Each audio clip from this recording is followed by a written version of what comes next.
let's stay in the US, where some more crazy thing, maybe even crazier than that, is happening, but politically in Texas, where the House of Representatives want to pass a bill. The House, of course, is dominated by Republicans, that is going to move some electoral boundaries, and it will probably result in more seats for Republicans. So obviously, the Democrats, who are in a minority in the House, they don't want this. So to avoid this bill being passed, they're just not showing up for work, so that there's not enough representatives to form a quorum, so the bill can't be voted upon. The problem, of course, is that they can be fined and or arrested for not showing up to vote. So they've gotten around that by actually leaving the state.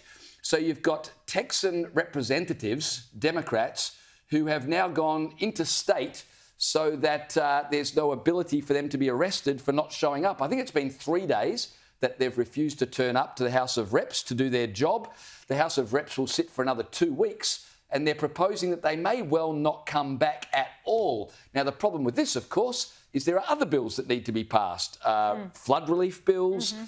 There's a bill to create an early warning system so that floods, as we saw recently, don't affect people so badly again. And the Dems are just flat out refusing to come to work and represent their constituents in the House because there's a bill they don't like, they don't want it to pass, so they just won't show up. Yeah, it's a serious neglect of your civic duty. You were elected to do a job to represent the people, and there are other bills that are being held up. This is what the Republican Governor Greg Abbott had to say.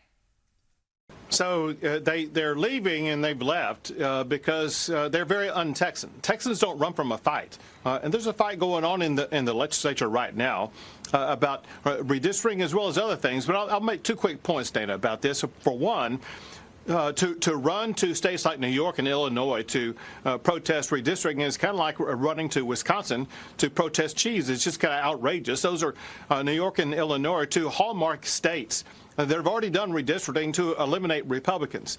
But the second thing is far more serious, and that is what these Democrats have done. Just a small fraction of them were needed to break a quorum, and that small fraction is holding hostage legislation in the state of Texas where we will be able to provide assistance and reform for all of the victims of that horrific flooding that we've had in the state of Texas. Honestly, this kind of reminds me of student politics at Sydney University, when different groups on campus would routinely pull quorum at SRC meetings so they could tank motions and derail the entire meeting. And that was the strategy. This is so immature. It is the behaviour of student politicians on university campuses, not real politicians who are supposed to be representing people. And I also love the Democrats always going on about how Republicans are taking away democracy, Trump is killing democracy.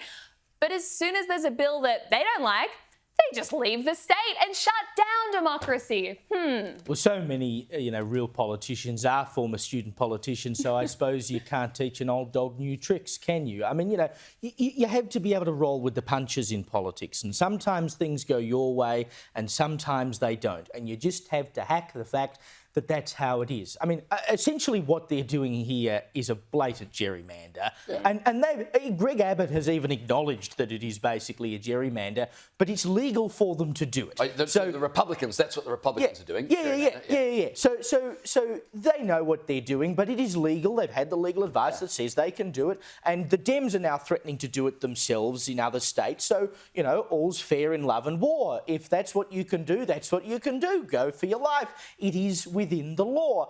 And so you ought to rock up and vote and do your job. I mean, if this is how politics was run in general, every time there was a piece of legislation, a bill came before, our parliament or any parliament or whatever in legislature in the United States saying, we don't like what you're going to try to do and we know it's going to pass because you've got a majority, so we're just going to yank our people out of the parliament. If that's how things ran, we would be, and, Tasmania is probably sitting at home going, well, we know about this, but we would be in an election every second month. You just can't do it. Yeah, it is complete chaos.